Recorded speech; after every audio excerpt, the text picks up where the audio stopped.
Okay, so jadi Bapak Ibu yang sama berbahagia seperti yang tampak di layar ini sudah bergabung bersama kita dua pemateri, satu dari Singapura dan satu dari Rusia. Yang dari Singapura namanya Tan Kwan Hong. Beliau melihat jejak digital beliau ini sudah sangat banyak pengalaman dalam presentasi, bahkan beberapa forum internasional sampai ada ribuan ya kali sudah presentasi di forum-forum internasional. Beliau juga kalau melihat jejak digitalnya di sosial media, beliau juga ini sangat banyak berkomunikasi dalam urusan bisnis ya, particularly economic presentation. Dalam urusan bisnis, beliau sangat banyak hadir dalam presentasi-presentasi internasional. Dan pada malam hari ini beliau akan membicarakan tentang bagaimana pembelajaran satu dengan menggunakan teknologi di sistem pendidikan di Singapura. So, before we begin, I would like to extend my warm appreciation to both our presenter tonight. Welcome, Mr. Kwan Hong Tan, and also Anna from Russia. So, to make our webinar become much more effective, Mr. Tan, I would like to please you to present your topic tonight, and time is yours now. All right, thank you very much.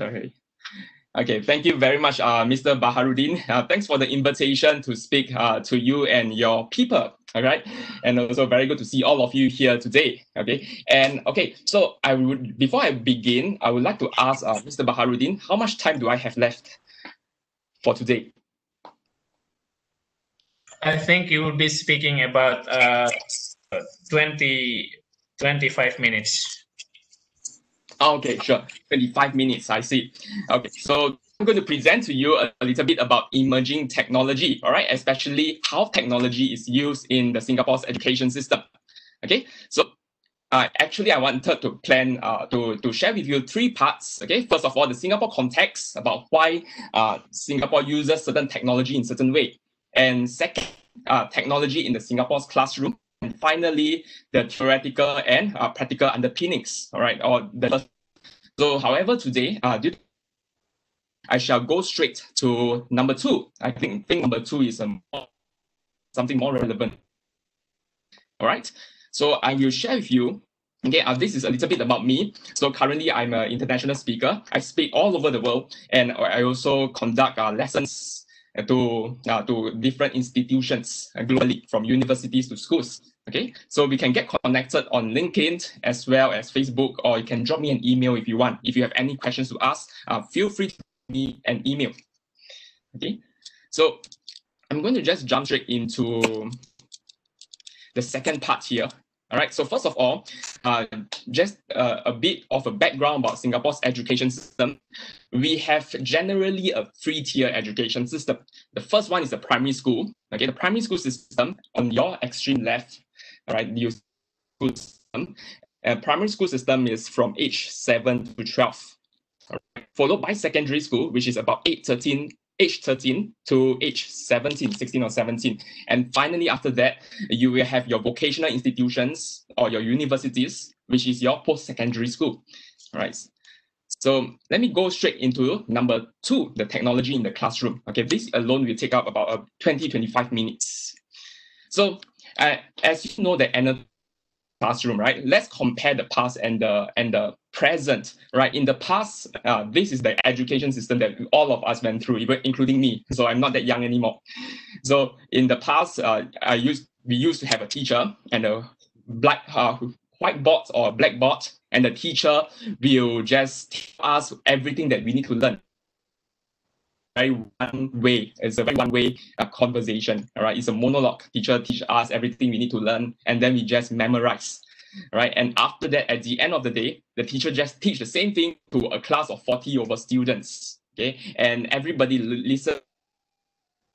Everybody do the same thing, and some students might get more alert and pay more attention and benefited from the teachings, whereas some students who are not inclined to classroom environment, they tend to drift off, or they do other things or get distracted easily. So it's actually a one-size-fits-all instruction. The teacher teach the same thing in the same manner for all different 40 students. Even though all the 40 students have different personality, they have different learning abilities, and some of them have different learning styles. Okay, and of course, it is very one direction. Okay, so the teacher teach, and then the student just do the exercise. Submit to the teacher marks, correct the mistakes, and then teach a new topic. Very one-directional, very one-dimensional as well. So right now, we launch into the anatomy of a blended learning classroom. Okay, so in the blended learning classroom, the engagement with students actually increase. So there are many more different technologies. So starting from here, okay, let's see. Let's annotate. See if I can annotate. First time I'm trying out this WebEx function, all right? So teachers, okay, discuss, okay, and right now we have whiteboards, not just whiteboards, but we have boards that are technology based. So for example, we can log into the website or log into an internet browser online, show a video, and then come back to a smart board. And everything written on the board will be captured, right? And we also have a lot of student and teacher interaction. So this student and teacher interaction not just limits itself to the classroom, but this interaction can be carried on offline as well, okay, or when the student goes home. For example, a teacher can be teaching a topic, okay, teaching a topic online and taking down notes or writing down notes on the whiteboard, and the notes on the whiteboard can be sent to the students. Therefore, the students can revise at home. So there's a lot of this kind of interaction in the classroom interaction and off the classroom interaction made possible by technology, right? And of course, we also have other real-time performance data. So studying is all about collecting data, knowing which students have improved a lot and which students have not improved. So therefore, we actually have a system to capture how students learn and which students are struggling in certain topics or certain kinds of questions. Okay, and then there is also a lot of support, all right, support not just within the classroom, but outside the classroom as well. So different possibilities made possible through technology itself. Okay, and interestingly, we are going into this area, collaboration, and creativity. So students who learn something, just learn something, have to come together and create a project to showcase whatever they have learned. So therefore, it becomes more like an applied learning rather than a one-dimensional learning. Okay, so far is it okay? Are you maybe okay? So I will speak a little bit slowly as well. Okay, so never mind. Let me share with you about. Let me share with you about the next slide. How to erase. Okay. Okay. Okay. So in the next slide, you watch education system is like. I think it's important to make school. When school is fun, you don't get waking up in the morning and say, oh, do I have to come to school again? So we embrace technology because it helps us make learning more engaging. I believe that when kids are engaged, when kids are interested, that's where learning takes place.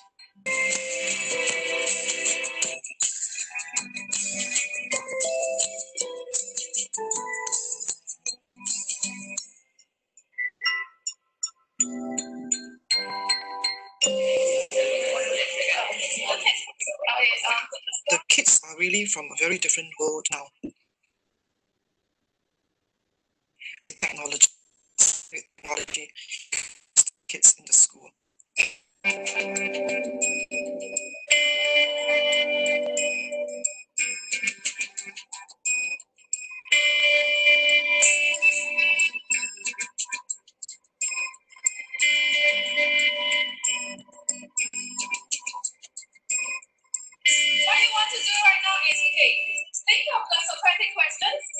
Ngee Ann Secondary School is a typical school in Singapore where we take in students with different academic abilities, and we have about 1,512 students in this school, and they all come from the neighborhood. We get students from the age of 13 to about 16. Many students want to come to this school because of its strong program, especially in the use of ICT, Infocom technology. And the teachers here are known to produce very good teaching materials and very innovative teaching ideas to engage the students in the classrooms. In the early 1990s, the teachers really are the monopoly of knowledge, and they are the one that comes to the class to deliver that knowledge so that the students can acquire them. But today, knowledge is no more a monopoly among the teachers, because students can get knowledge from a myriad of sources. And hence, the role of the teacher today is facilitation. That means facilitate students where they could get the right knowledge, how they could synthesize them, information that they get. Velocity is defined as the rate of change of distance with time. Is it true or false? So I want you to tweet me your answer. So this is how you tweet. This is the that you need to tweet. So you put in @ vote by tweet 1. We look at technology very meaningfully, and we see how this technology in the classroom instruction. I'll give you an example. In a classroom of 40, it is really impossible to get 40 students to ask 40 questions at one go. When we use the instant messaging tool, we open 40 windows to 40 kids. They could ask 40 questions at the same time, and the teacher could see their thinking on the technology tool that they use. And kids get more excited because they are using the tools that they are very, very good in using, not just the pen and the pencil. Okay, so same thing, we will have 2 students to every terminal. If you have any issues with the terminals, raise your hand and I'll come to you. Okay? Let's go. What the students are doing is they are currently exploring this Second Life art gallery, which the school has set up. Okay, and the works that are shown in this gallery is actually made up of our local works that have been done by local artists.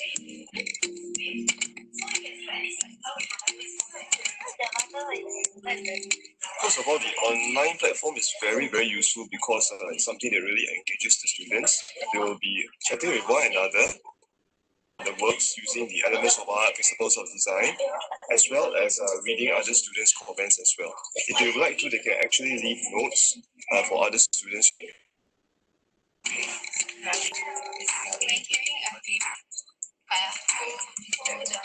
Web 2.0 work with Wiki, with your Facebook, your blogs. You find that it's a very participatory culture.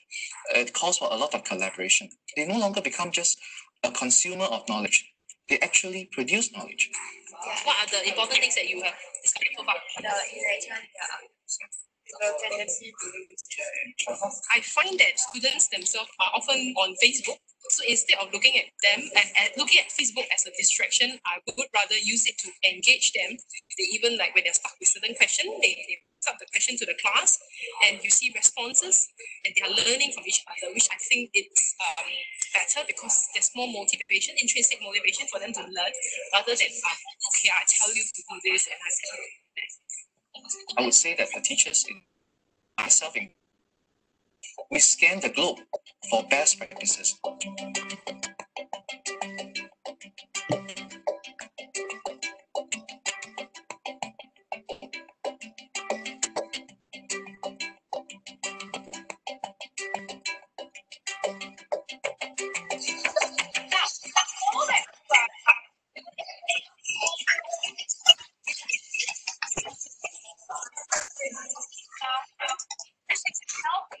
We are in the process of watching a model lesson by my principal, and watching lessons from her, and also to provide out with better lessons, because definitely learning flows with communication, and there's definitely tips for improvement for any lesson. Well, I understand that the purpose of this session confirm the suitability of the test. That's right. I think about it,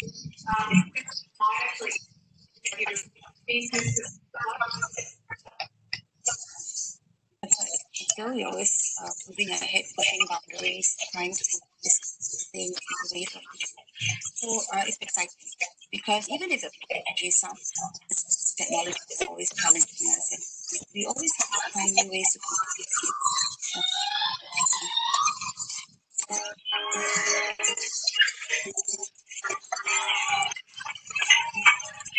So I think we do need change, and teaching technology that are so the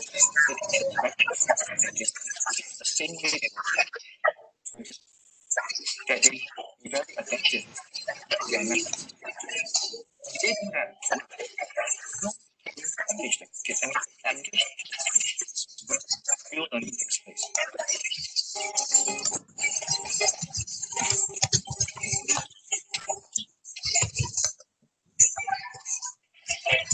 All right, so ladies and gentlemen, we have very how Singapore education system is like, and how the education is actually view of how the classroom environment in Singapore is like.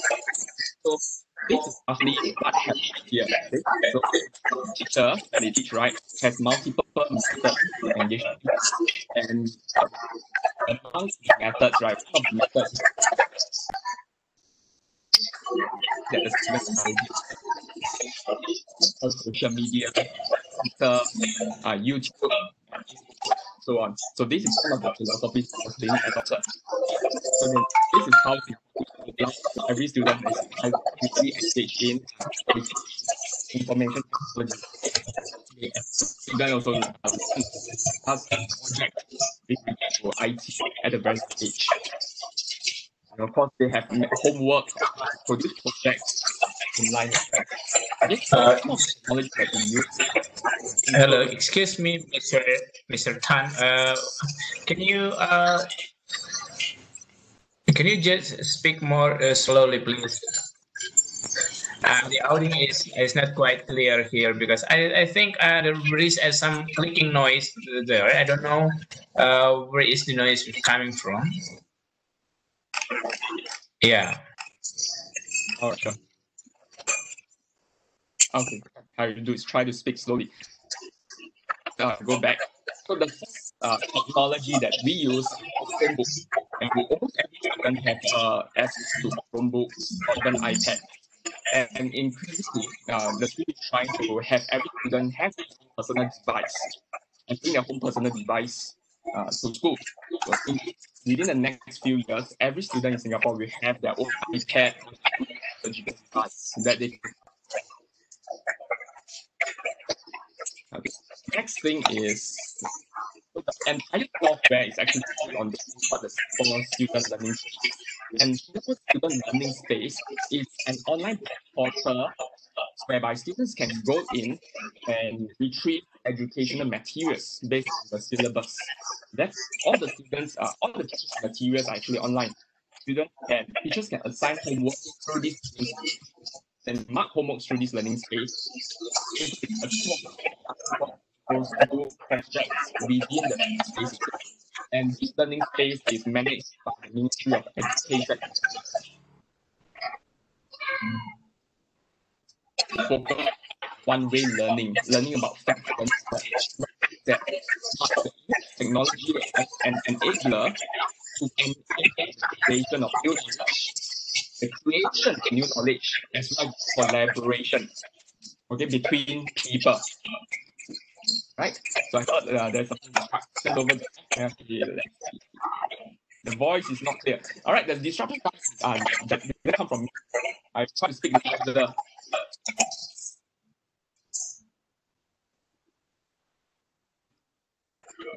Hello. Can you hear me now?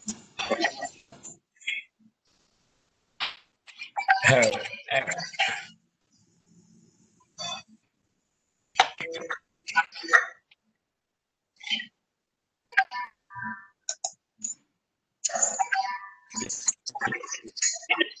Yeah, is there any clicking noise? Maybe is there any other audio sources sounding here? No. Okay, let's continue. Let's go on. Maybe something. Okay, go on. We'll try to speak aloud. Yeah, so Okay. I use SLF, right? These are only using an online e-learning system, which I can go through. And so Singapore users, some of the basic skills, you are familiar with things, right? Google Word, slides, and PowerPoint. On top of that, let's move on. In terms of technology, some schools also use Classroom and Google Teams, even Microsoft Teams as well. Both are actually being used based on different schools.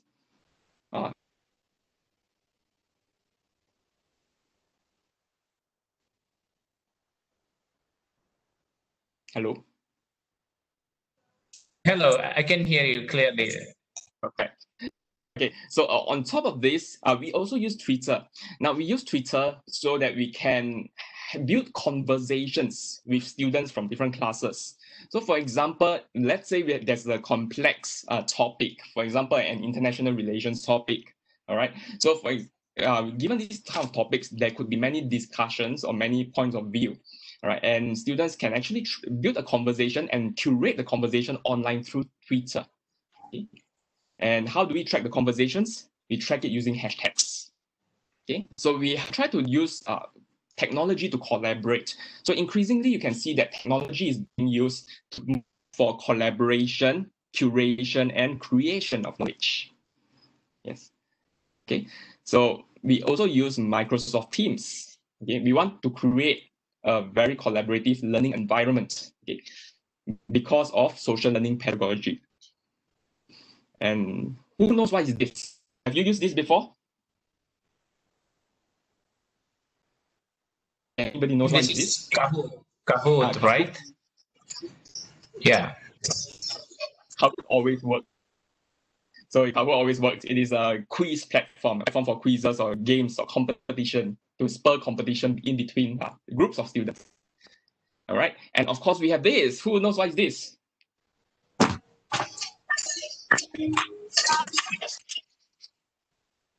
Yeah, anybody knows what platform is this?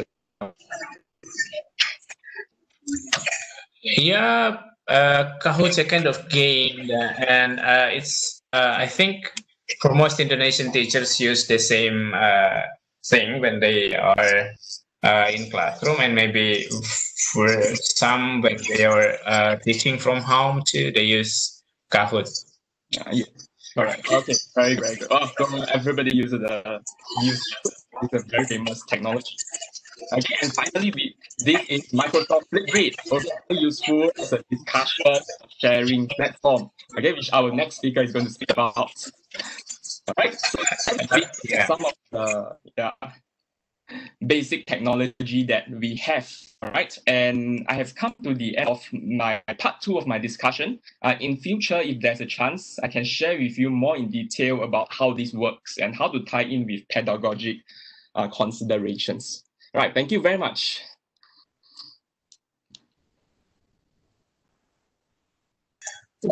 Thank you for your presentation, and then I would like to mute you for a while because I'd like to invite some of the participants to ask you directly. And then I noticed there are some of the attendees already raised their hands here. Let me see. Okay, the first chance I would like to invite Ibu Efri Pautan Hasibuan. Ya, mungkin bisa Ibu Efri Pautan Hasibuan bisa berbicara langsung kepada pemateri dalam bahasa Inggris, Bu. Oh, kurang pandai, Pak. Halo? Halo? Halo, Pak Efri atau Ibu ya? Pak. Yes. Okay.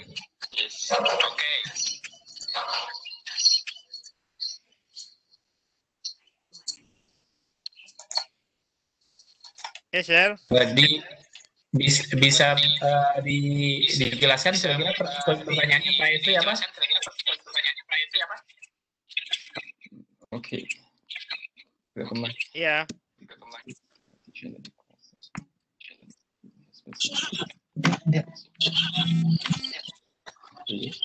That's more the researchers are seeing.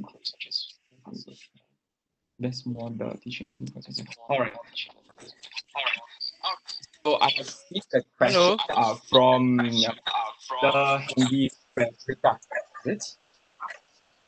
Oke, Pak Efri kayaknya ada masalah ya, tidak bisa bertanya, ini hanya raise hand, bisa diturunkan tangannya Pak Efri. Kami lanjut dengan Pak Tabrani Lubis. Bapak Tabrani Lubis mau bertanya langsung kepada presenter kita, Mr. Tan. Oke. Pakai bahasa Inggris, Bapak? Oke. Although a little, I want to try into English. Okay. Go on. Yeah. Okay, the first I want to thanks for your journeys, and I want to ask two panelists, Mr. Yeah. Okay. What different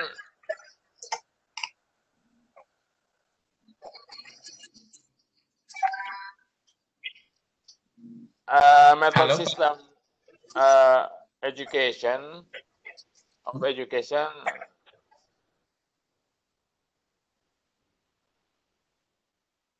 in Indonesia and Singapore?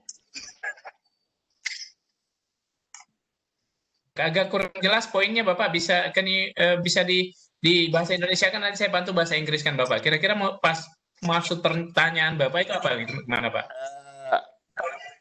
Bedanya apa Pak? Sistem yang paling dominan antara sistem penerapan model pembelajaran di Indonesia dengan Singapura, Pak. Oke, baik Pak. Mute ya. Oke, Mr.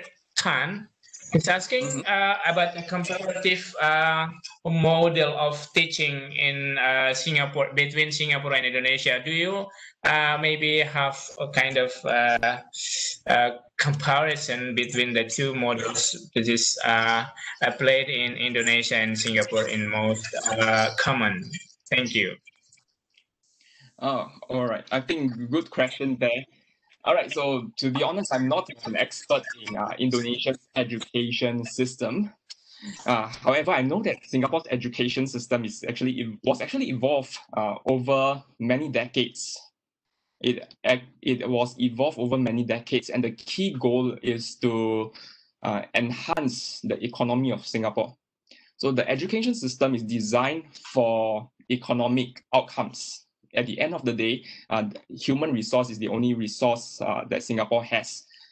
And because of that, Singapore do not have natural resources. Okay, unlike Indonesia, which has agriculture and has vast land to manufacture items, Singapore does not have that privilege. And therefore, our only resource is human resource. And therefore, the government put in a lot of effort to groom the next generation of people to work effectively and think effectively.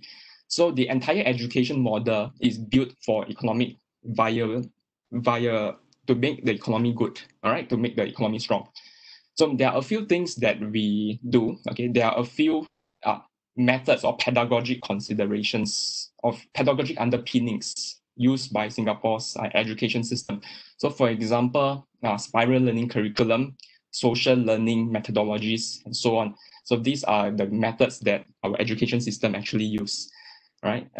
So I think the next thing is that we actually push the students very hard. That means for every stage of the education system, from primary school to secondary school, okay, the different stage of the education system has. In primary school itself, the goal is not just to have students gain mastery in numeric skills and verbal linguistic skills. Like, for example, learn a new language or be good in math or science. But more importantly, the syllabus is tweaked to encourage students to think deeper. That means to analyze a situation, to analyze an experiment, to describe phenomenon, and so on. So the entire syllabus is actually built on certain kind of thinking skills, which I could go into a deeper, more detail in the next session. That means how to break down all the different thinking skills and competence. Yeah. So the Singapore government actually realized that there are many different kind of skill sets that you can build along the way, and it actually they actually develop a whole pathway right from primary school all the way to university. Right. So that is I think one of the secrets as well.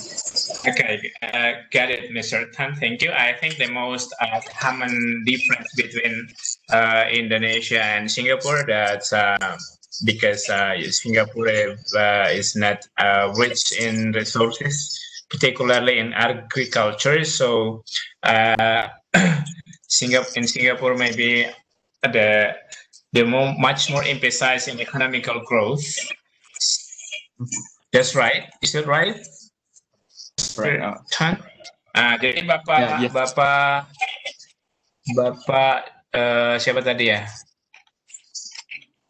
Bapak Tabrani Lubis, perbedaan yang paling mendasar di sana memang di rakyat di model pembelajaran yang banyak diterapkan di sana itu orientasinya pendidikan memang untuk pertumbuhan ekonomi karena memang Singapura minim sumber daya ya. Mr. Tan senang di Indonesia karena Indonesia ini punya wilayah yang luas untuk pengembangan pertanian dan sumber daya lainnya, sedangkan Singapura itu cukup secara geografis kecil dan tidak seluas Indonesia, sehingga orientasi pendidikannya juga berbeda. Model-model pembelajaran di sana cenderung dikembangkan pada social learning methodology yang mendorong siswa untuk bisa menganalisis situasi dan meningkatkan critical thinking dalam hal analisis perkembangan ekonomi dunia dan bagaimana bisa menjaga eksistensi pertumbuhan ekonomi negara di Singapura seperti itu. Baik, mungkin kurang lebih seperti itu Pak Tabrani dari poin yang disampaikan oleh Mr. Tan. And the next chance, I would like to invite another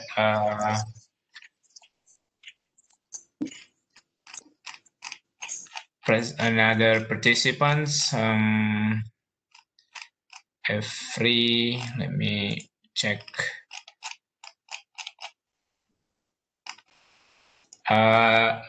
Ibu Heni Fedrika, mungkin Bu Heni bisa mau bertanya langsung dengan presenter kita. Halo. Okay. Yes, I'm ready. Can you hear my voice? Okay. Your voice is clearly here. Mr. Kon Hong Tan. Yes. Good evening, Mr. Tan. Yeah, Mr. Tan. It's very, very wonderful webinar tonight, and then listen to your explanation. I'm so happy tonight can join this webinar. All right, listening from your explanation, yes, it is very interesting that we know exactly that we are so different, yeah, about our geographies, yes, and then our national resources, human resources, of course. Yes, we do interested in how Singapore, very small country, and can show to the world that it's really succeed, yeah, in especially in the economic growth. So this is actually our students in Indonesia need to learn about how the technique of the students in the Singapore learn about the materials in school. Now we cannot think about how your country conduct the education because we are different. So if it is possible tonight, I would like to show to you that do you understand about the situation right now in the pandemic situation? We have a virtual learning. We have a with virtual learning. I think you have also, because the students cannot go to school freely. And then, what is your suggestion? What is the best suggestion for teachers, for all of us as a teachers, conduct our teaching and learning process through using the virtual learning? And also, do you have a specific curriculum or specific basic competence that we use in the pandemic situation? Because in Indonesia, we have a specific basic competence. The Ministry of Education, they make it simple.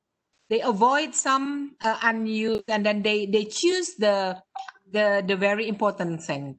So they make it short, the basic competence for the students.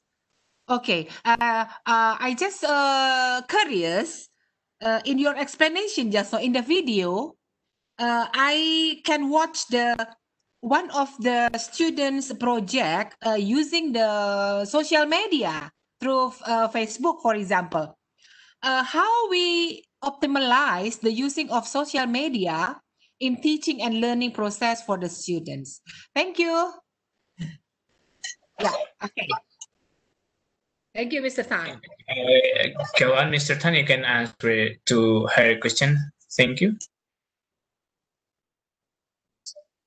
All right, thank you very much for the very comprehensive question, right? I think there are many questions embedded in it. So I think you rightfully pointed out quite a number of points here. I think starting from economic growth, all the way to virtual learning in the pandemic situation, right? So I think I will address a few of these questions that you have just now. Okay, so the first thing is, what about economic growth? Okay, how do we use education for economic growth, and how did we manage to grow so fast? I think generally, right, this is actually a very long question to answer, but I will just summarize for you. I think the method that Singapore did was to actually focus on industries that creates higher value. The greater value creation in each industry is the industry that Singapore will invest in or go into. So give you an example, a historical perspective, right? So the first, before independence, we generally have a very agricultural society. So we still grow plantation, we have plantation, we grow food. Then after independence, we start to modernize. For example, we have manufacturing plants, we have factories, because the factory output will create more value than agricultural economy. And from then on, we develop our transport hub. So transport means that we know that Singapore is so small that we have to connect with the world. There's no way out. We definitely have to connect with the world. So we develop our airport. We did our best to create the best airport and the most efficient seaport. And from then on, we continue to think what kind of industries will derive more economic value. So we move on maybe to biotechnology, to semiconductor manufacturing. And right now, it is all about IT, financial technology, fintech, information technology, and education technology as well. So increasingly, right, we are going more and more into very high value creation industries. So I think that is the whole snapshot about how the country actually grew. Okay, so in the end of the day, we have no choice but to rely only on our human resources. That means every individual in the country must be educated. They must be able to create value for the economy. And that is the approach that we knew we wanted to start off right from the get-go, right from our independence. Yeah. So that's the answer for the first question.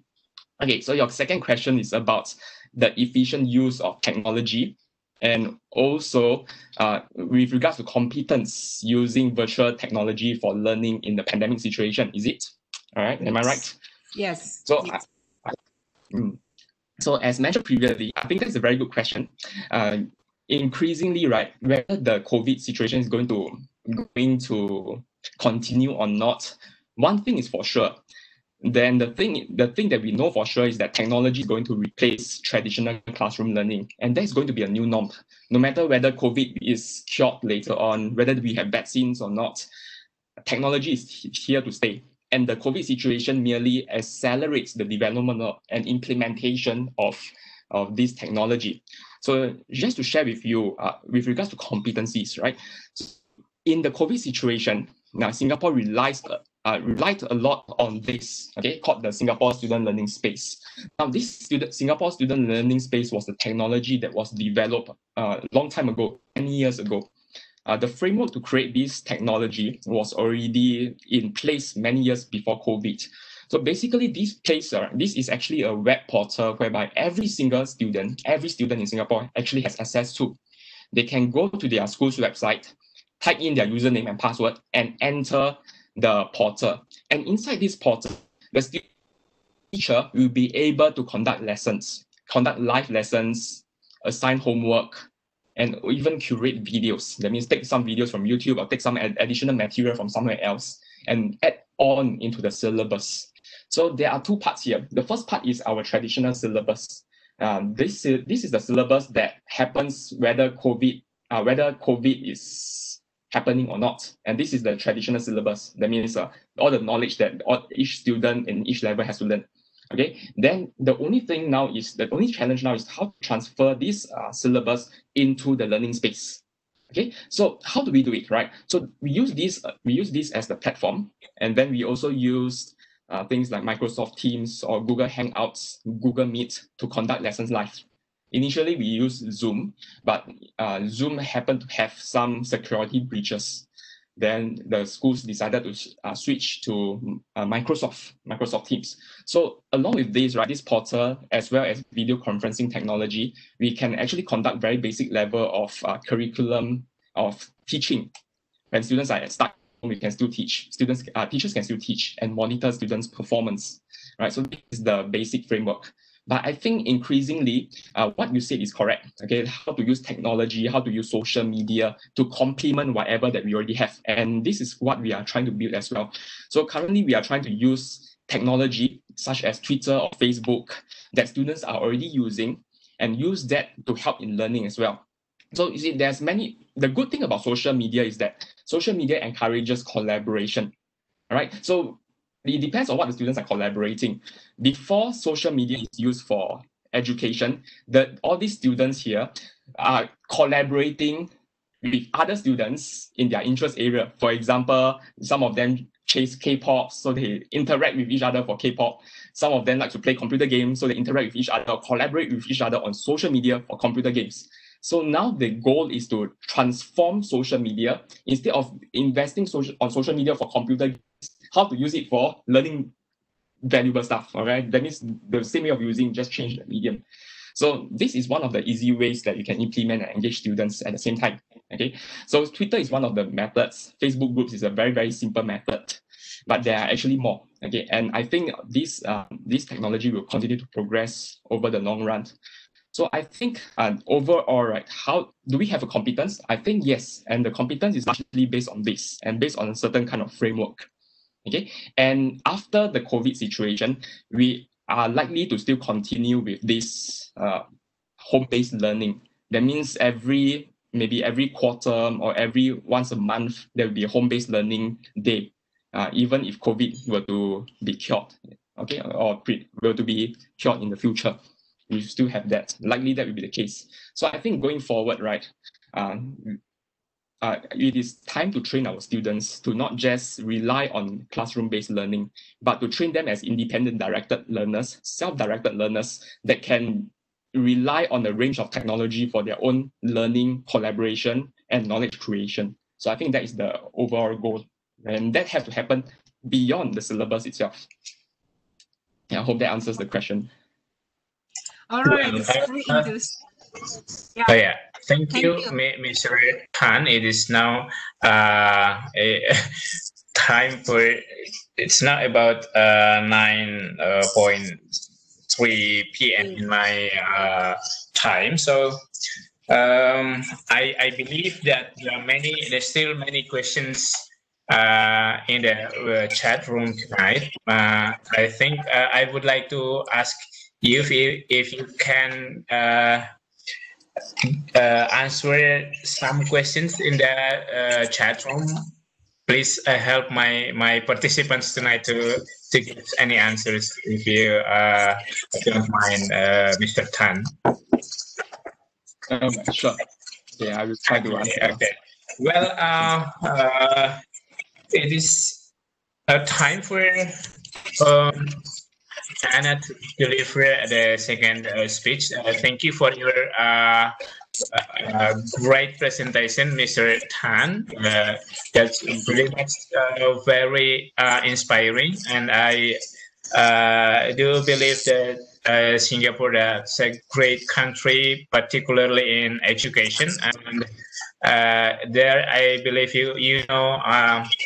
You have Nanyang University, one of the best university of the world, and I'm very happy to have you come join with us tonight. Thank you so much. Well, now I would like to assign Anna as the presenter tonight. Hello, everyone. Hello, Anna, and okay. I just try to share your content first. Well. Oh, can I move this tab? Oh, yes, I can, but okay. It will help me. Okay. Well, I haven't seen to make our webinar much more effective, Anna, I don't want to spend much more time to speak. I think time is yours. It's now your time for presenting your topic. Thank you. So can I start now? Yeah? Yeah, of course, sure. Thanks a lot. Yeah, I'm so excited to be a guest speaker today with you. Actually, I'm an educator, an English teacher, and a Spanish primary teacher from Russia. We live in the north of Russia, and we've got 9 months of winter, and we live at the edge of the earth. But by using technology, wow, I can hear lots of sounds. Okay. And like Skype in the classroom and other Microsoft for education tools, it helps me to become a great educator for my students because I'm inspired by myself. I can show them the world. I don't need to explain why it's really important to get this knowledge, why it's really important to be the part of the project, because I'm a huge fan of project-based learning. I want to start and to keep up with share a feature. Not here. Oops. I want to present this and to say that it's really important, especially when you live in an area like we do. We live like at the edge of the earth. Our area is called like this. I'm not just made it up. It's absolutely the right explanation of it. And sometimes kids, they don't understand, and students, all of my students, that it's really important to take care of the environment, that there are so many great projects, and if the rainforests are in danger, we are in danger in the north as well. You know, it's like butterfly effect and etc. And we've got lots of live sessions. We are part of projects. We can have connections with different countries. We always use technology in our classroom. And I started this practice like before the COVID situation, and we did it offline in the class. I'm a great expert, as I may say, of Flipgrid and Wakelet.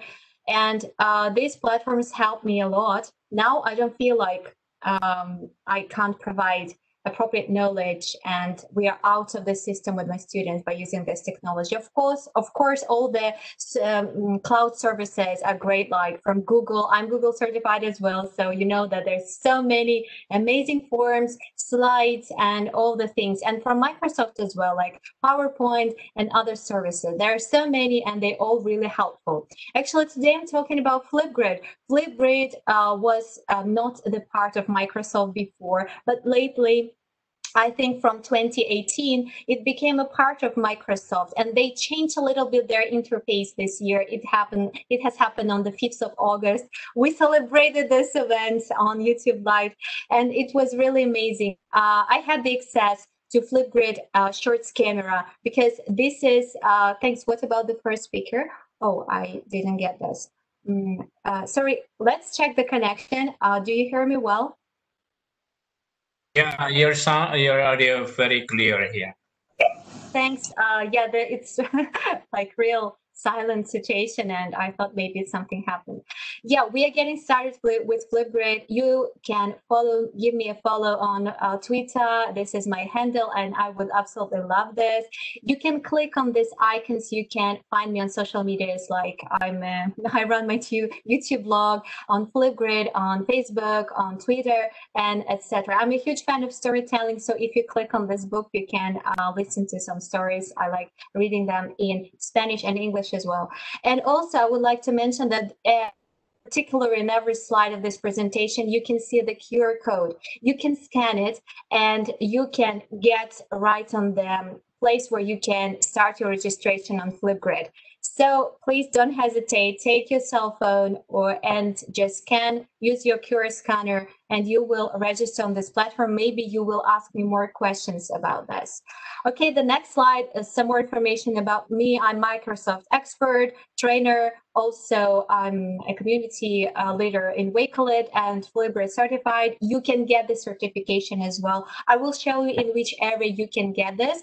I run my own linguistic studio here.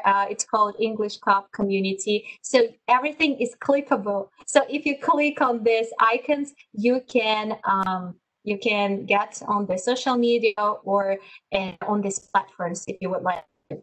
So about Flipgrid, Flipgrid can help you to empower your students because they're sharing with their voices. It's very important to build like 21st century skills for every student. Their mission is empower every learner on the planet to share their voice and respect the diverse voices of others.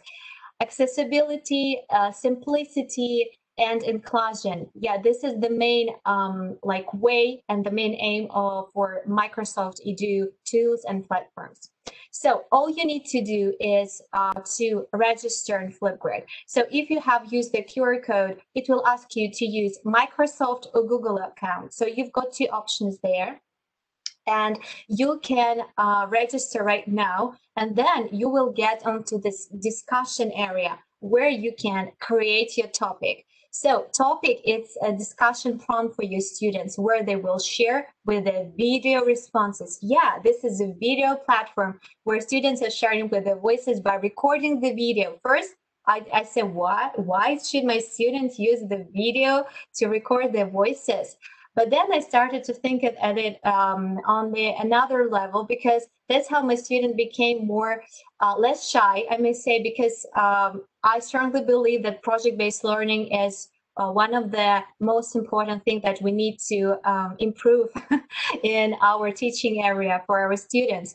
And so they can, you can practice debate after that. They are getting more, I don't know, they believe in themselves stronger.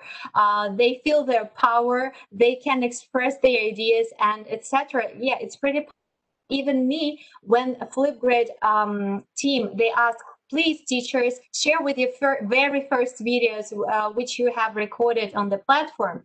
Oh, I found mine, and it was terrible. My eyes were running like from one side to another. I couldn't look into the camera. I was pretty shy, and I was mumbling. It's not good. So they became really like smarter in this way, how to express their ideas. They improved their critical thinking, and they became more creative because Shorts camera, I will demonstrate it, is something amazing. So next, you can share with your topics. You can duplicate them, you can delete them, you can hide your students' responses in many areas in every topic if it's like the parents are not happy about it. But actually every topic and your account, it's private and nobody will see it, at least you are not shared with it. So it's everything, the privacy settings are great there. So here we go, set access. As I mentioned, there is a privacy setting, and also you can set the access of your topics. So check this out. You've got private and public ways. If you want to create your topic like in private way, there are less privacy settings, and you can share with the link only, and all the people they're going to get to your topic. If you want to use student you can also use a student email. For example, if you have got a Microsoft school, like Showcase School, you know, there's program, or maybe Google account, G Suite account for schools, you can add this email there and share with your students. They don't need to create anything. I can see that something is running in the chat. Please let me know that I should answer on your questions right now, or I can do it at the end of my speech, okay? So next, you can even create a guest password in this area, and it means that actually this feature was invited for parents. For instance, you want to share with this topic with parents of your students, and they just can go through this link to use this password, and they can look what kind of video responses their kids have made, and they even can create their own video responses if it's required, if you can allow them or maybe not. So it's really amazing. So you are the moderator. Teacher is a moderator and administrator of the grade and topics, and you can set these settings. So you can, when your topic is created, so you can share with it by using the link. You just can copy the link as you see over there. You can also, let's go back to create. You may also create a QR code. And it's really cool because I use QR codes even in my classroom. We play the game with QR codes. My students use the QR scanners. They're running around the classroom, and they started to record their video responses because I provided for them many great topics, for instance, with the tasks that they have to do. Then you just can, as I mentioned, copy the link, or you can share it to your Google Classroom in Remind, Microsoft Teams, or use the embed code and embed this topic onto your website if you've got the website of your school, or whenever you want to. So you can share with the world, as I've mentioned, or with certain people, but nobody will get into your topic if you're not shared with the link. So let's move to the next slide. Forces social learning. So your community has access Flipgrid on any computer via flipgrid.com, the Microsoft Edge or Google Chrome browser on free Flipgrid iOS or Android app. So this amazing platform is available on mobile devices because we've got a great reading project. And my students, it was offline first, but we transferred it to our online digital classroom as well. So they took their mobile devices, they used the Flipgrid app, they flipped the camera, and they started to read. And they did it so great because they were inspired by the idea that after that people are going to watch in this topic, of course, only these videos. And they, of course, they use the emojis, the stickers, because Shorts camera is inspiring one. So the simple, fun, powerful Flipgrid camera features include text, emoji, inking, boards, frames, screen recording, and even more. And you may ask me a question. If I'm not a teacher of English or Spanish time or any other like international language, or it doesn't matter really, if you're a teacher of geography or chemistry or math, you can find lots of great activities because there is a great area which is, it's renamed, it's now Discovery. Previously it was called Discovery Library, where you can grab some great ideas from other educators across the globe. And actually Flipgrid is originally American platform, but you see, I'm from Russia and I started to use it really easily. And I even translated their remote learning guide for educators, which was made also for parents and students. So they can hear you. If you have any great suggestions about how to improve the platform, just reach them out because there is a help center and they improved it.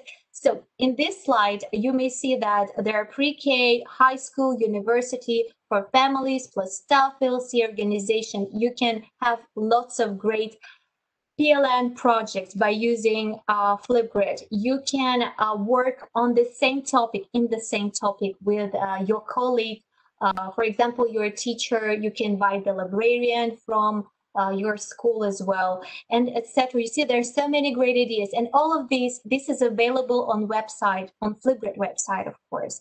So, and as I mentioned, there is Discover Library area when you can search among 25,000 plus prompts and activities from fellow educators and partners right inside Flipgrid. Don't forget that there's QR code. You can start a registration by using this QR code, or our dear host, he can share with the link to register, to help you register much more easier. Okay, so all you need to do is follow Flipgrid.com, or use the QR code that I've attached on the slide, or you just can ask any question in the area. Need help? Yes, help Flipgrid, help.flipgrid.com, and all your problems will disappear, because they always answer on your questions and can help you out. They've got lots of tutorials or live sessions on YouTube and Facebook as well. So you're not alone. I can guide you. Just let me know that you need some help, because there are so many settings that first it can be a bit difficult maybe for you to start using Flipgrid, like with all of the features that are there. And here is the main page of Flipgrid. Flipgrid.com, you may use just this way to sign in. Your students can use, as I mentioned, Flipgrid on their computers, or on their PCs or iPads, whatever it works. So there's a remote learning guide, as I mentioned before, and on this homepage there are so many great resources, so you can find them. You can scroll down, you can see their partners, and these topics and these partners you can find. For example, your students are a fan of Lego or something, Wonder Police or Nearpod. I love Nearpod. Or Vocabulary, this is American platform as well. So you can find lots of great topics to not just to create, but just copy and paste. It's really easy.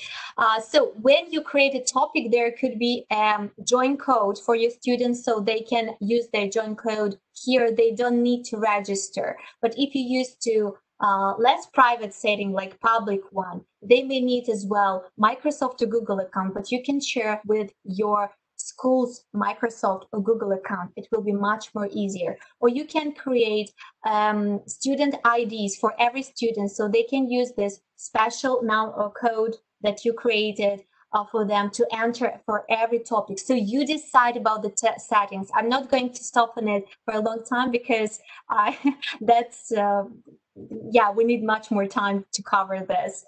So your students can join your topic by using the QR code.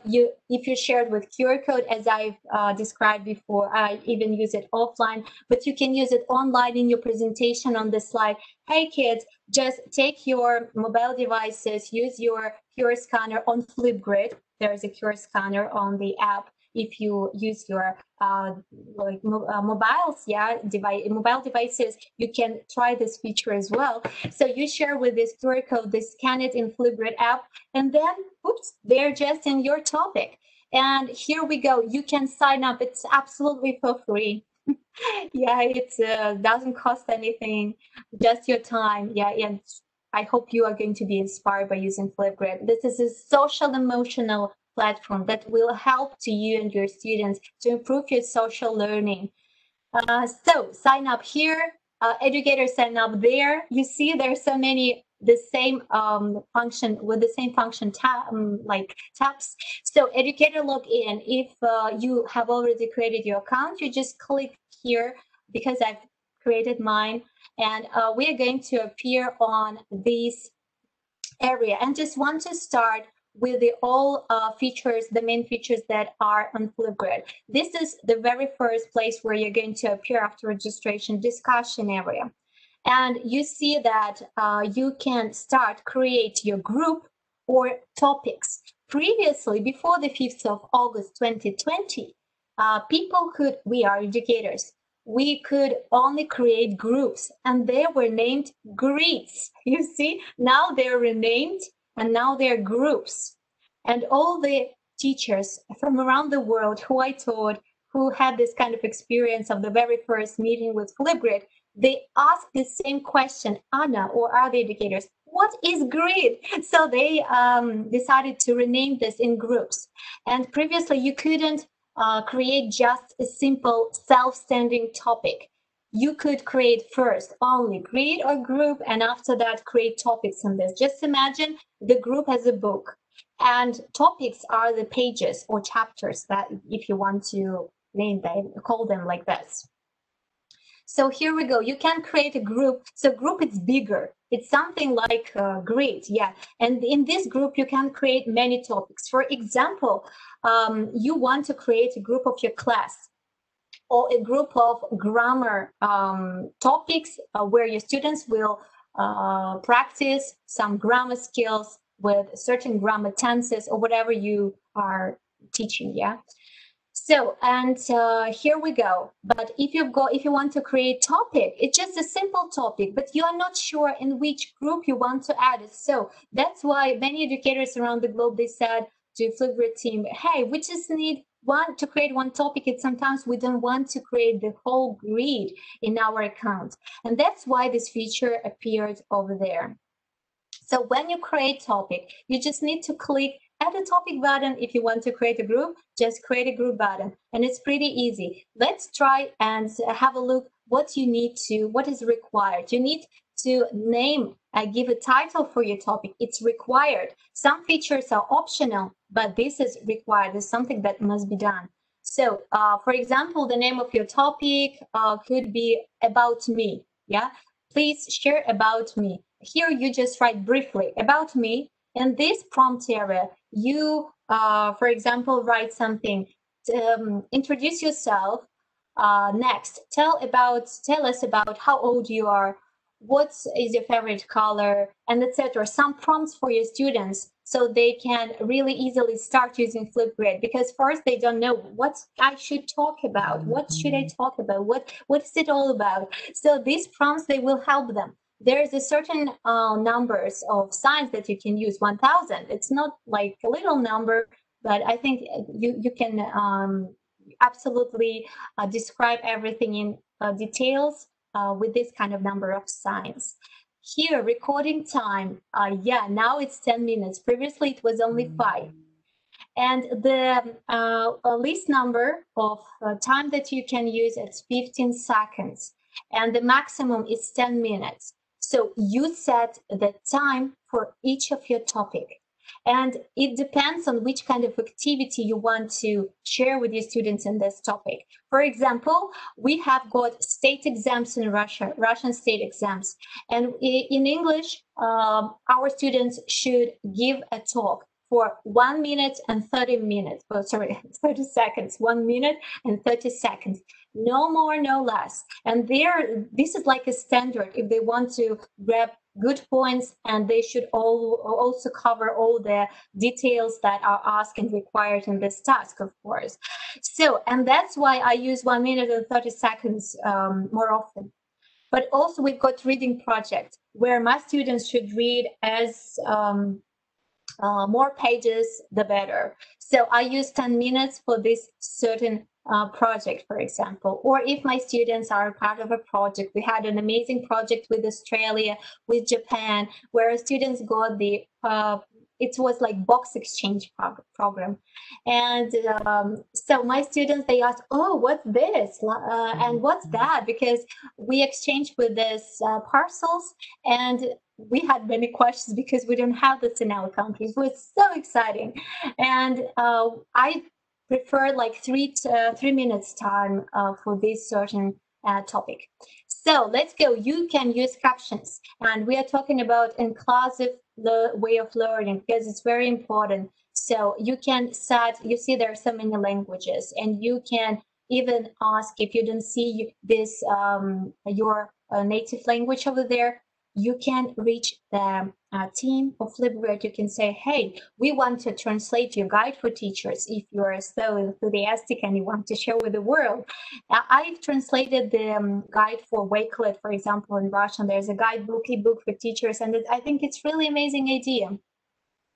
So also, you see, we are talking about visual content, and you can create record a video of your own. So it's going to look like a cool video instruction. So if we click on this record a video button, so you're going to see that I can have 10 minutes to record your video because I haven't set the limit in my topic yet.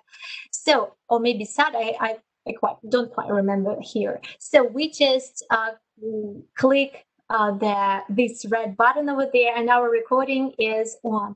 But let me show you all the features here. So when you click on the options, you can also upload a clip. So your students don't have to record their videos strictly in Flipgrid Shorts camera. They can do it on their mobile phones, for instance, and then upload it to Flipgrid. Then you can mirror the video. Hey, how are you? Fine, thanks. What about you? So you can create lots of great activities there. You can unmute your voice or something when it sounds while it's recording. Yeah. Maybe sometimes we need just to show and demonstrate something. We don't need any sounds there. You can record a screen. This is one of the features from this year that they've updated, and it's great. So we don't need to search for different tools that we can use for recording the screen. You can create great video tutorials for your students. You can create and record your video tutorials for your colleagues, and that's great. I like this feature. I was so excited when it came out. And you can use the filters. For the shyest teenagers, there is a life hack. Yeah, for instance. Yeah, this is very amazing. So they can use and improve their creative skills. They can do something really epic. This is my favorite, vaporwave. Even black and white, it's awesome. Oh, I like this. This is for shy students. The main aim to use Flipgrid is to ask your students to share with their voices, and they can share with their voices no matter where they are. They can be at home. You can use like these features of flipped classroom, you see? And this is very important, especially during the remote learning days, because sometimes our students, they are so shy sitting in the classroom in front of the teacher, next to their classmates. So for them, it's really hard and difficult to express their ideas, to express their thoughts in front of the people. So you can provide Flipgrid activities as a home task, and then they can record the videos being at home, wherever they are. If they've got the internet connection, they can do it. So for the shyest ones, it looks like this. Yeah, this is another one. And this is a green. Yeah, I like this. So I want to move to my favorite. Okay, can you hear me? Yeah, because I've heard the sound. That's pretty clear. Go on. Thanks a lot. But I think you need to limit our time because we need more discussion about using Flipgrid, and I give you about 10 minutes more to finish. Present it. Yeah, to finish your presentation. Okay. 10 minutes. Okay, that's 10 minutes. So also there's like effect frames, yeah, which are really amazing too, and you can check them out. Yeah, and you can have some kind of breaking news with your students. You can provide them storytelling things if you work with primary learners, and you see there are so many beautiful things. I like them all. This is my favorite one. Okay, let's go to effects. There's emojis, and there's a search feature over there, so you can find beautiful emojis, and you can copy them, you can move them, you can drag them, you can mirror. Everything it works really amazing. So next, text feature, you can type something, and there are some great fonts that you can use. For instance, I want to say that I'm Anna, and I can use the stroke. It's going to look like this, or maybe like that. So I like it. You can play around with these features. I'm sure you will love it. Absolutely terrific. Yeah. Oh, oops. Let's go to drawing, and you can fix the thickness. And I love this one. So, oops. Oh, everything can be undo over there. Yep, and it works like that. So you will love Flipgrid. I will I promise you. So you may use the boards, and there's another feature. You can use different boards. Math teachers, hi. So you can use this one, Galaxy again, something like Blackboard as well, green board. And so you can also do like this. You can explain something, or you can be with your face on, or maybe not. So split screen is a very cool feature. You can add some photos over there. Yeah, you can add some photos, like there's add custom sticker. For example, you want your teachers to tell you something about the country they live in and provide some facts. I usually ask my students do this kind of projects. And so here we go. We click the red button over there. Hi, my name is Anna. I'm so excited to be with you today. Stay safe and healthy. Bye.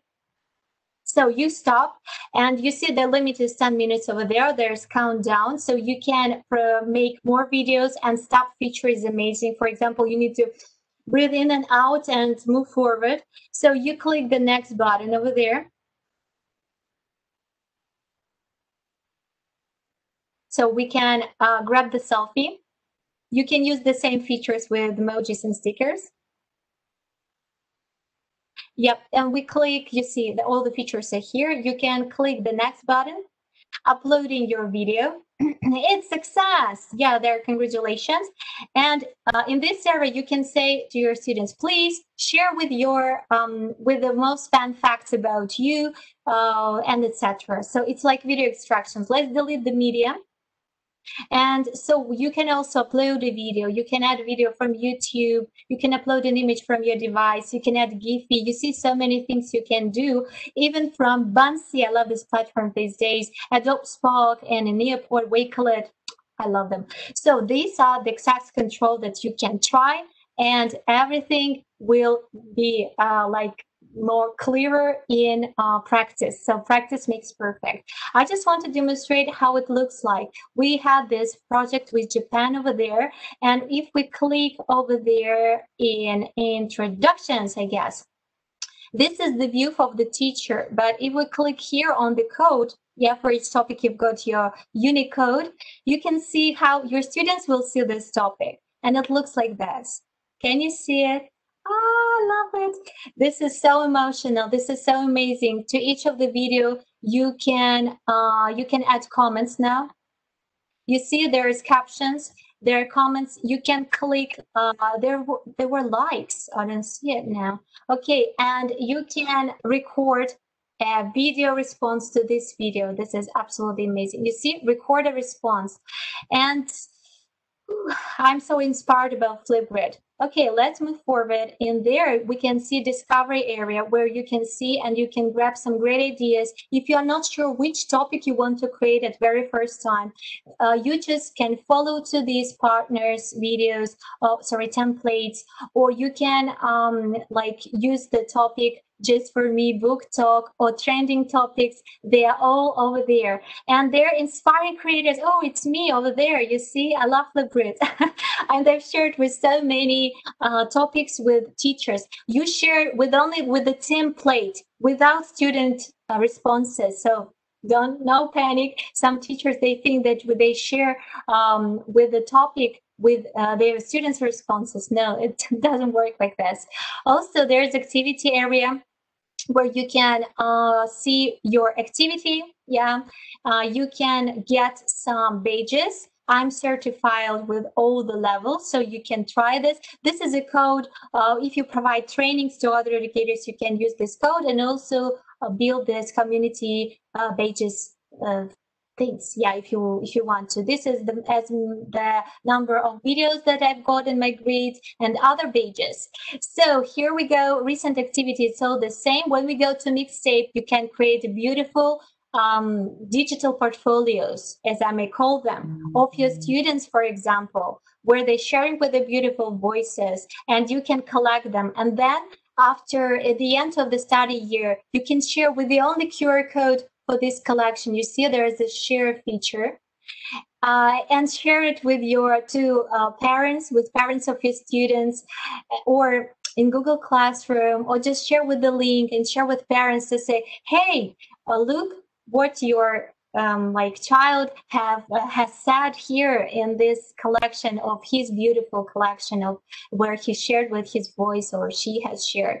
There's the shorts area, so you can create separate video responses. You see that these are not in my topics. I just created them, and just so I wanted for different projects. For example, it was for Wakelet project, and you can also just copy it, you can download it, you can use all the features. It could go anywhere you want to, or even on your website. And also there's a grid pals area where you can find other educators with whom you want to have projects and collaborate with the world. You can use the filters, grade subjects, but be careful, your profile here must be active. So you have to mention your location, and this thing you can do in your profile over there. And there's account settings, social. You can see that you can like get this content with the educator with whom you would like to have a project. So you're welcome. I love PBL, project-based learning. If you've got some project that you would like to suggest, I would love to be a part of it. So anyway, in this presentation, there are my social medias where you can like reach me out. I would love to answer your questions. If you have any questions, please let me know. I'm going to stop with sharing. Thank you so much for listening. It was a pleasure for me to give a talk about Flipgrid. Okay. Thank you for the great presentation, Anna. And can you hear me? Yes, I'm listening. Okay. Basically, I'm also an English teacher here. I teach English in a high school. Also, I think there are some English teachers come and join with us tonight. Let me check some participants. Maybe they are already raising hands for asking you questions. Oh, I can see some. Okay, there are a few participants already raising their hands, and then the first chance, let me invite Ibu Rosni. Ibu Rosni, halo. Halo, Ibu Rosni, mau bertanya langsung menggunakan bahasa Inggris ke presenter kita, Ibu Anna dari Rusia.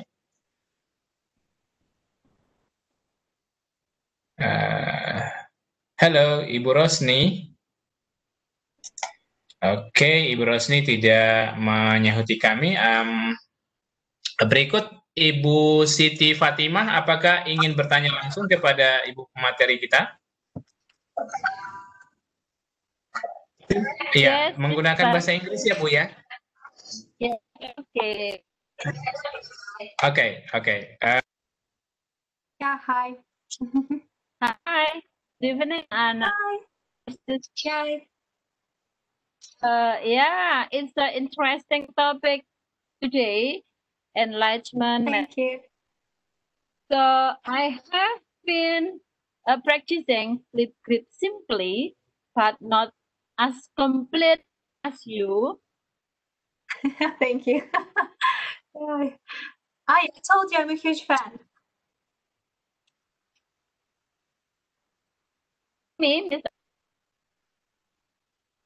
Yeah, I can hear you. Yeah. Yes, okay. I continued my question and my statement. Okay, Miss Anna, it's an interesting enlightenment of us today, this night. I have practiced the Flipgrid simply, but not so completely as you. So when I saw your material, it showed us how to conduct material in Flipgrid because there are so much chosen in Flipgrid. Curricula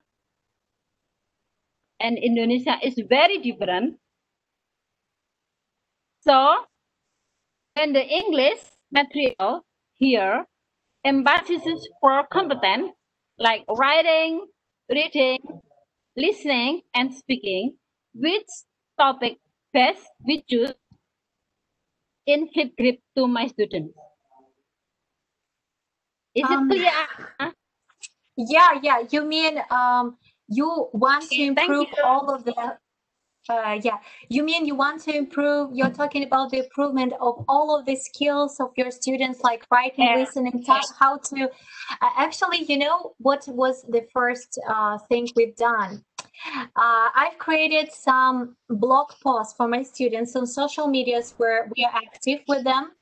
And we had brainstorming first. So I said, for example, just for example, yeah. So can you describe your daily routine? And they started to grab the facts in writing first, yeah, because we need a plan to give a speech.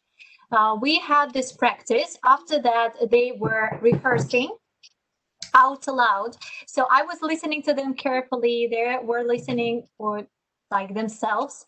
And then they started to use the recording feature over there by using like Flipgrid. And that's how they can see how they act, what they need to improve. And also when we are talking about projects, we are working really hard and we grab some information, we collaborate. Yeah, for example, we use Wakelet to organize the information. Then they even, I wanted to mention that so they use critical thinking sometimes in this case as well. And they've got this communication. So Flipgrid, it's more for improving communication skills and social emotional learning. You can even write, you know, I'm not sure, what is the age of your students? Can you tell me, please? Like if they're primary learners, they can draw something, they can write, and they can share with it. With my primary learners, we made cards, and they show these cards and tell about these cards. So you can write, you can do many tasks before the video recording on Flipgrid. And this is amazing because Flipgrid, it's like that you can hear your students how well they understand the topic. So they can write, they can create, they can draw, they can even solve the math structures, for example, or anything, and just tell about this, how they understand. Sometimes I even ask students to share with them understanding of the topic with their parents. And I asked parents to create these video responses. And then I just understood really well that the children understand everything when they were in the class. So you can do any task, you can improve any skills before, yeah, the video recording as well, and even during the recording. So I hope I answered on this question. If you want to ask some more, I would love to answer the questions. Thank you. Okay. Thank you so much for your great question.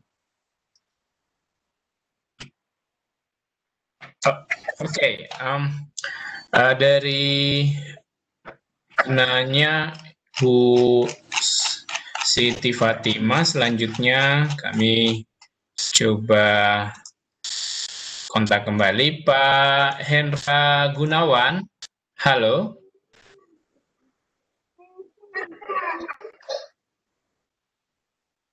Halo Pak Hendra Gunawan.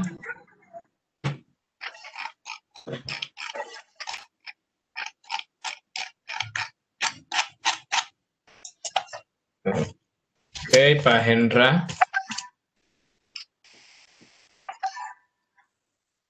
Halo Pak Hendra Gunawan. Oke, Pak Hendra Gunawan sepertinya ada kendala ya di audio. Selanjutnya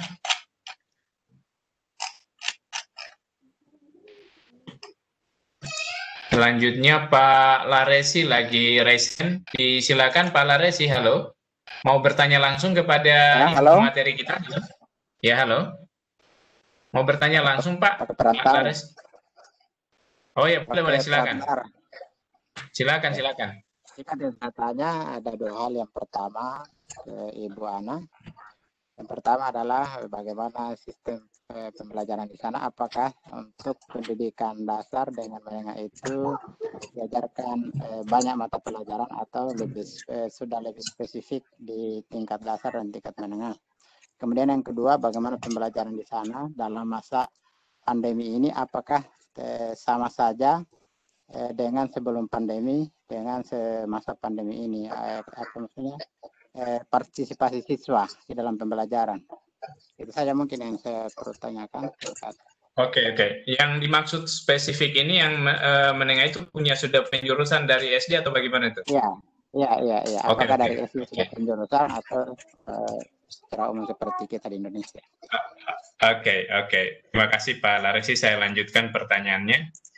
Oke, Mrs. Anna. The question is, there are two questions from Pak Laresi, one of the school leader here. The first question is, how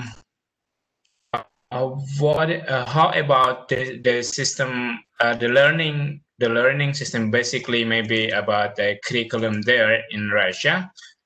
Is it already specified, like students who are in the primary school? Basically, maybe we have elementary school in Indonesia, and maybe the same lower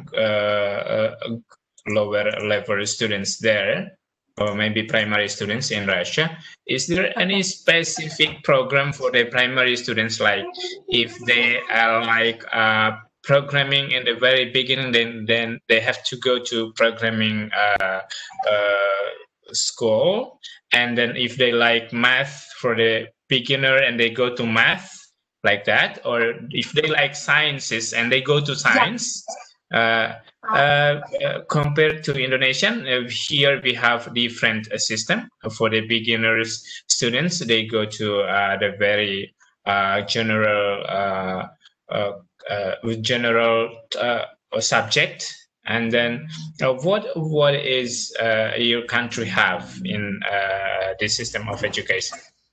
Thank you. And the second question, that's the first one. Sorry. The second question is, how about the teaching process during the pandemic COVID-19 in Russia?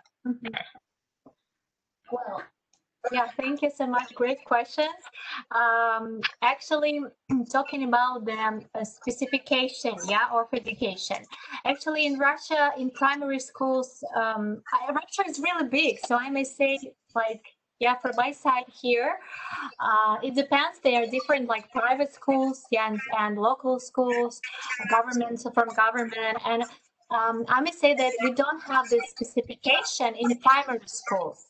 So when students, they go to the 5th grade, it's elementary school, and they start to get this chance, to choose. We've got more about science, maths, and humanitarian, way of learning. So, and these are the most specified one. I'm not sure about programming here, but I know that in capitals like Moscow or St. Petersburg, they may also have it, but from elementary school. We don't have the specification in primary school. The subjects are pretty general one sense. There is no specification. So talking about the pandemic situation and teaching, we started to this study year started on the 1st of September, and students go to school. They learn all offline, but there are smaller groups of students at school. So some of the classes, they go to school at the first part of the day, and some of them in the second part of the day. So this is it. And now we don't have anything else to add about this situation. I know that at schools, they don't have this even hybrid learning way of learning. They just go to schools, but they are smaller classes than it was before. And but I run my linguistic studio and I work online because you know I think that we should do like that too because we've got lots of COVID situations, COVID cases, yeah, accidents still. And so I provide like extracurriculars for my students, and we are still online. Well, thank you, Ana. I got a point. Oke, Pak Laresi, jadi kurang lebih sama seperti yang terjadi di Indonesia, juga tidak spesifik khususnya di pendidikan dasar ya, kecuali di pendidikan tinggi. Kemudian pembelajaran mereka di bulan September ini sudah ada yang masuk kelas, tapi kurang lebih menggunakan shift seperti di Indonesia juga. Yeah. So Anna seems like quite similar with Indonesian system. Now, nowadays in several parts of Indonesia, we have green area, or we have the three labels, actually red, orange, and green. Red is something like there are most cases of pandemic there, and the mid is orange, and the green is the place that's pretty safe. And in those places we have students goes to school, but quite similar with Russian system for right now. Thank you. Well, I would like to go to another. Pak Laresi, saya langsung ke penanya berikut ya. Saya lanjut ke beberapa yang raise hand lagi ini. Yang angkat tangan ini ada Pak Saleh. Ya, Pak Saleh Lebeharian. Ya. Halo, Pak Saleh Lebeharian, mau bertanya langsung ke Ibu Ana, pemateri kita malam hari ini. Terima kasih. Halo. Mau bertanya langsung, Pak? Untuk Pak yang pemateri yang pertama dengan yang kedua. Oh ya, mau bertanya langsung ke Ibu Ana dulu, Pak. Ini sessionnya sudah Ibu Ana sekarang. Yang ingin saya tanyakan di sini, Pak, kira-kira perbedaan para kurikulum Indonesia dengan Indonesia. Ya, misalnya, Pak, dalam keadaan normal, selama siswa itu dia berada di sekolah kira-kira selama berapa lama begitu, Pak? Berapa jam?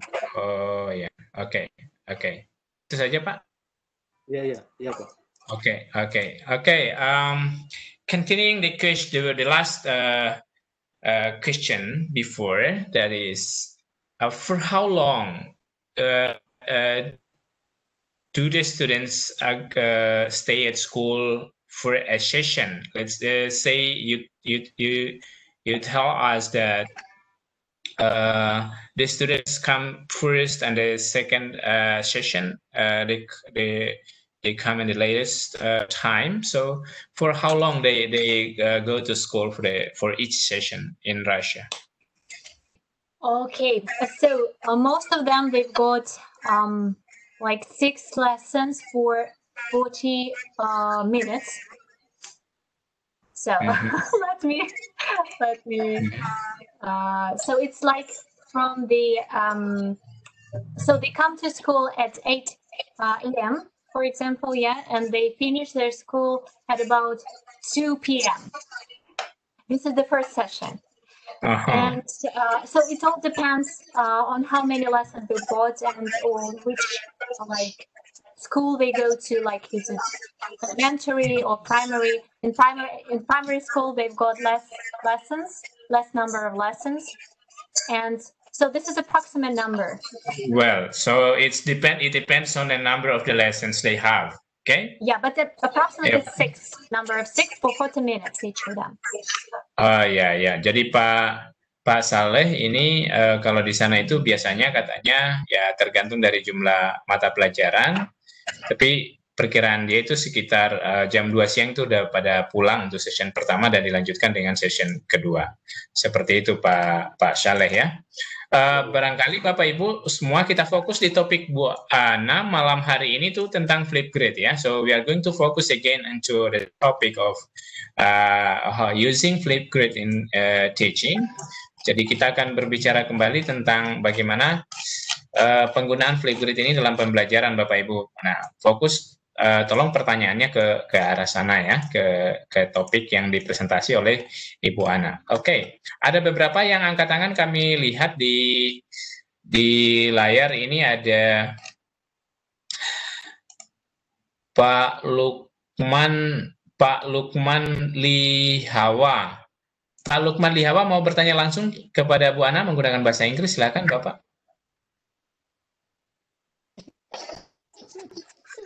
Halo?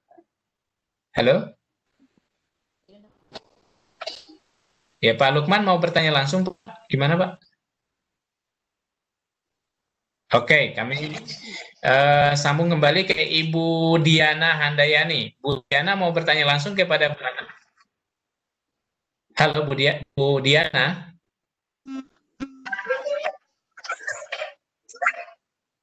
Halo, Bu Diana. Oke, kita pindah.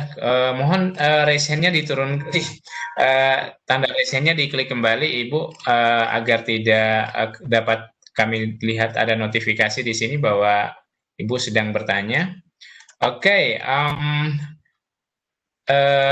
I'd like to invite Mr. John Ray, Mr. Pelila. So, time is yours if you want to ask a question to Anna. Hello, good evening. Good evening. Good evening. I just want to ask if Flipgrid is free, and if it's recommended in some remote areas, because here in the Philippines we experience some of the troubles in terms of internet connection. So I just want to ask if Flipgrid is free, and at the same time it is recommended in some remote areas with the low internet connection. Thank you. Oh, yeah, thank you for a good question as well. Yes, as I mentioned, Flipgrid is absolutely for free. Previously, it was not for free, but when it like got to under the Microsoft wing, so it has become absolutely for free. Don't worry, you don't need to pay anything. And about internet connection, connection. I'm thinking about Wakelet maybe and about the collections. Yeah, actually, you need to have the internet connection to set the topic and to set all the settings. But if you want to, you know what I tell to my students? I tell them that if you want to do the video response, you can do it on your cell phone. And when you've got your internet connection, you just upload the video in this topic, because now it's available. Previously, it wasn't available. Students had to, it was in the past, they had to record their videos being in Flipgrid only. So it's not really cool when you don't have appropriate and nice internet connection. So they have updated this, and you provide the topic, you send them where, for instance, maybe SMS if you don't have any sort of internet, and you say, hey, try to think about this topic and then record your video on your cell phone. My students do like this because we live at the edge of the north, and our internet connection is not perfect all the time. Now it's getting better.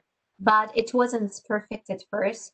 And sometimes there are troubles with on platform, because when they've got some updates, like this time I told you that on the 5th of August they updated some features, and nowadays some educators that have some troubles with uploading videos, all you need is to get rid of your app on your mobile phone, then to find a new one. You can do it on Apple Store, Google Play Market. I don't have an Apple. I've got like Samsung. Yeah.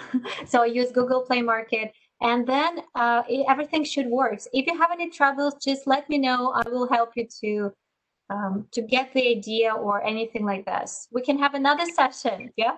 Yeah. Thank you. Yeah, thank you very much for the time. And I will be taking this up. You're welcome. Okay. There are some related question, I think, already posted in the chat room here.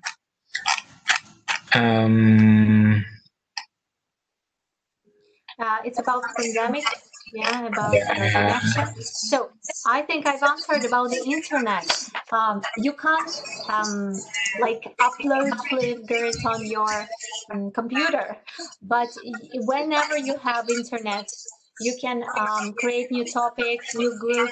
You can share with it, or you just can share. I told you, if you don't have any internet, maybe by using the cell phone and send the SMS, or message anywhere. And your students can record the video responses like on their cell phones. Okay. Or on their computers as well. Okay, so they can do it offline while they want to record their self, and then they upload again it later on. Yeah, MP3. Yeah. Sorry, MP4 format. If I'm not mistaken. Okay. Thank you. Well, Anna, last but not least, I would like to ask you, since here we have several schools already deployed Office 365 A1 for faculty. So for those schools who already have been deploying the Office 365, is it a Flipgrid free for them to use or not? It's everywhere for free. Oh yeah, good. Thank you so much. Absolutely for free. Yeah, I told you there's no. I don't get any money from Microsoft. If you want to ask this question, you may ask it. I am just a passionate educator who likes sharing, and all that I can get is a badge, in my account, and that's it. Ya, well, oke Bapak Ibu yang sudah sementara join bersama kami di webinar malam hari ini, tepat saat ini pukul 22.06 di tempat kami waktu Indonesia Tengah, GMT tambah 8 ya, GMT plus 8, here we have 10.7 p.m. Bapak Ibu, kami ingin menyampaikan bahwa berdasarkan informasi dari Ibu Ana bahwa sekolah-sekolah yang sudah deploy Office 365 itu bisa menggunakan Flipgrid secara gratis ya, free for those school who already deploy Office 365. And then in both okay, so in both students and teachers too. Yeah, but actually they can create, my students from high school, I just share with the link, because there are different privacy settings of the topics. And they just create their Microsoft to Google account and upload their videos. That's it. Yeah, and it's also all free for business account like Gmail or something. Everything is for free. You can use simple Microsoft account, not from your school. You can use simple email, your personal one. And you know what? I suggest you, for example, you work at school and you're not sure that you're going to work there forever. Yeah. you may just create one of personal accounts of you as a teacher, and that's it. Is there any limitation for those who have only business account or personal account, maybe the cloud storage something? There is no. You can create as many groups. Groups. There were groups. You can create everything. There's no limit. Yeah. Oh, but there is the limit. You can use attachments in your topics. For example, the topic is about Russia, as I like to say, the culture of Russia, and we share with other classrooms around the globe. And you can attach maybe the link to your Wakelet collection, the link to your Google, any link, but there are 9 attachments in each topic. And it's absolutely for free, just no more than 9 attachments. 9 attachments for each topic. Some additional materials. Okay, thank you so much for your description. And well, Anna, I think it's time for us to end up our meeting tonight, and then sure. Thank you for your kind support for our international webinar tonight. As you can see in the flyer, actually this is an anniversary for our community for 1 year, the first anniversary. Congratulations. Thank you. Hold on, I would like to make a screenshot of your picture. Okay, thank you. Okay, thank you, Anna. Well, and also I do hope that we could have another session of webinar and a more interesting topic. Perhaps Wakelet, I also interested in with Wakelet topic for teaching. Perhaps next time we are going to talk another most interesting topic related to technology for teaching. You will love Wakelet because people say that it's easier, and nowadays during the remote learning, hybrid learning, whatever it's kind of learning, this is the best tool for every teacher. Oh, so is it free too for teaching, or? It's free. Yeah, it's absolutely for free as well. Thank you so much for your. I think this is the beginning information for us, and then for pretty new for us to know the Wakelet use for teaching. Well, thank you so much. This is time for closing our webinar tonight. And I'm sorry, can I invite? Yesterday I had 2 live sessions with by myself about Wakelet and with Callum. He's one of the team members of Wakelet. So you're very welcome to my YouTube channel. You can be invited as guest speakers as well if you want to share with your knowledge, or you can just watch. I've got lots of videos about Wakelet and Flipgrid, but Flipgrid is the old version.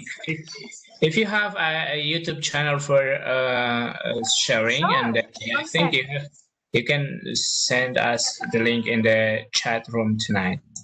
Sure, thank you. You're very welcome. Okay, thank you. Bapak Ibu, nanti akan ada share link channel YouTube dari Ibu Ana, pemateri kita dari Rusia malam ini. And don't forget to like, comment, and subscribe channel. Thank you. Jangan lupa untuk subscribe channelnya, karena ada materi menarik dari beliau ini. Ada Wakelet juga, ya. Yeah. Oh yeah, thank you. We've got the link here. I can also share with you with a great tool, Book Creator, if you like storytelling, and if you like, that's another tool. Okay. Yeah, someone's already subscribed your channel tonight. Thank you. Okay. Bapak Ibu, barangkali ini saatnya untuk kita mengakhiri ya sesi diskusi kita. So Anna, thank you for your kind support. Okay, for our international webinar tonight. The topic is very interesting and inspiring for us, and I hope all our teachers here from Indonesia would use Flipgrid and will share their experience with other teachers around the world. And please don't go. Don't forget to share your social links like Twitter or Instagram for our. Sure. Let me find. Actually, I've attached Instagram. Yeah, in a sec. What is the most popular social media in Indonesia? I'm just curious. Facebook, Instagram, and also Twitter for some teachers, I think. But the most is Facebook. Facebook. Yeah, in Russian it's Instagram or VK, but VK it's only for Russian because it's not really popular in every other part of the world. Yeah.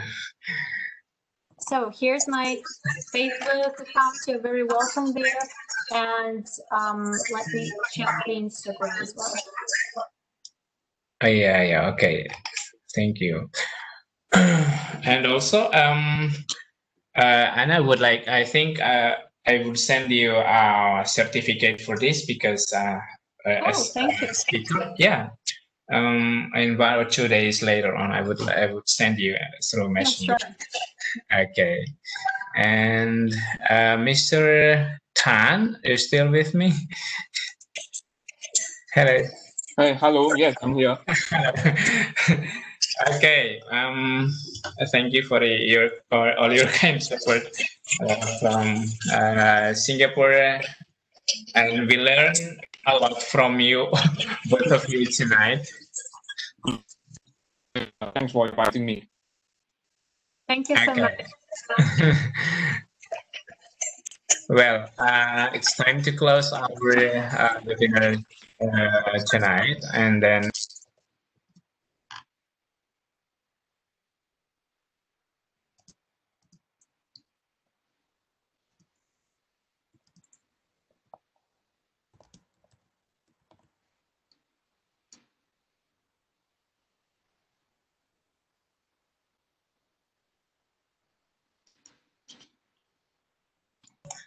teman-teman sudah membagi formnya ya?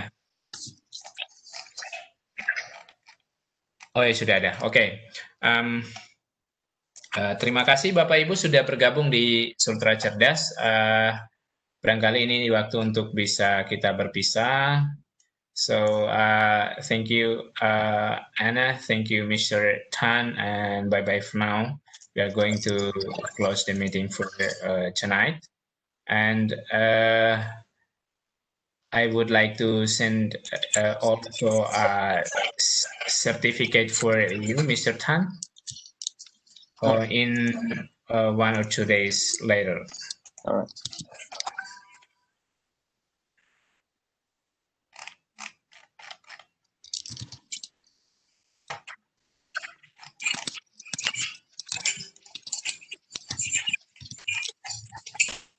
Well, Mr. Tan and Anna, have a nice day. Bye-bye for now. Bye-bye. Thank you so much. Thank you. Have a great day. Stay safe. Bye. Bye.